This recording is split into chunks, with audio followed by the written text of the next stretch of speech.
Thankfully for me and my hypothermia levels, I was shaking like an icicle back there. We've moved out of the very wet meres and onto the slightly drier mosses. And what a landscape it is.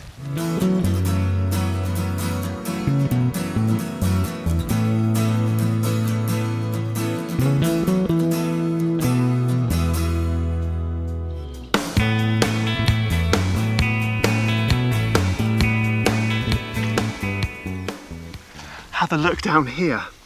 This little plant, this little bit of red down here, might not seem like very much, but actually it's a carnivorous plant, believe it or not. And carnivorous plants aren't particularly common in the UK. We've got a few species. This is the round-leaved sundew. Sundew by name, not really by nature though. It's actually an imposter, a fake. And what it does is it lures in insects, other small invertebrates, to have a nice drink of dew, sundew, a nice drink of dew on those little red tendrils down there. Or perhaps it looks like some nectar and some insects will come in for that. And what happens then is they get stuck. They get stuck on that really sticky substance that we can see glistening away there, and the sundew slowly envelops the insect and then sucks all its body juices out and dissolves it with a mixture of enzymes on the plant leaf itself, and those nutrients go down into the plant and help it grow better. Now, why are sundews in this bog? Because they are bog specialists, they're moss specialists. Well, they come out of the sphagnum moss and they haven't got particularly long roots and they can't get very good nutrients just from the bog itself. It's quite a nutrient poor area. So what they'll do is they'll take those insects, they'll lure those insects in, take them, kill them. It takes about 15 minutes to kill them, but they can take several days to actually digest them, and they will get the nutrients that they need from the insects. Now, they're not quite a predator, but they are certainly a carnivore of the plant world, a carnivorous plant. They're a fantastic species, and this whole area is famous for them. Oh, look at this. I've always read about these guys doing this, but I never ever thought I'd actually see it happen. This is actually what we call an assassin bug, a type of assassin bug. Now, why it's significant that they're here next to the sundews, they're actually thieves, and they steal the dying insects that come and get stuck on the sundew that we've just been talking about.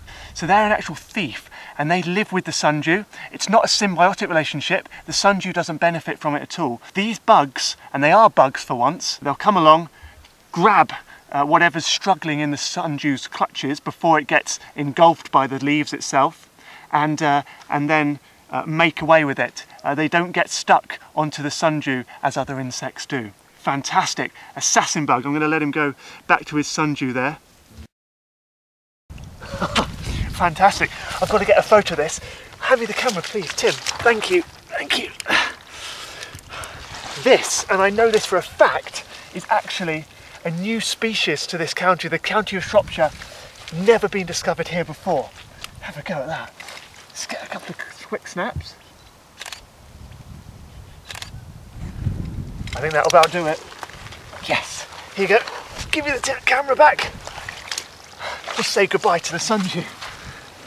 But have a look at this. It's not a place you want to stay particularly long on the ground for, because it's absolutely soaking. But have a look at the ground. I'm being very careful where I put my feet. I don't want to stand on any sundews. I'm standing on the grass and the heather here. But have a go at what happens when I move my feet. Look at that. It's like a quivering bog. The whole ground is moving. And that's because basically this is just like a giant natural sponge, and the sphagnum moss has got these really long roots, goes all the way down below, and it just takes in all the water around it.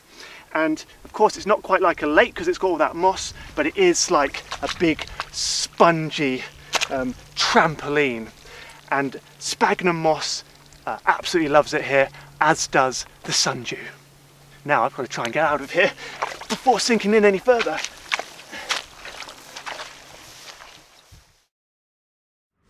And as if the wildlife of the mosses wasn't interesting enough, a stone's throw from the edge, you can find a more recognisable predator and its prey.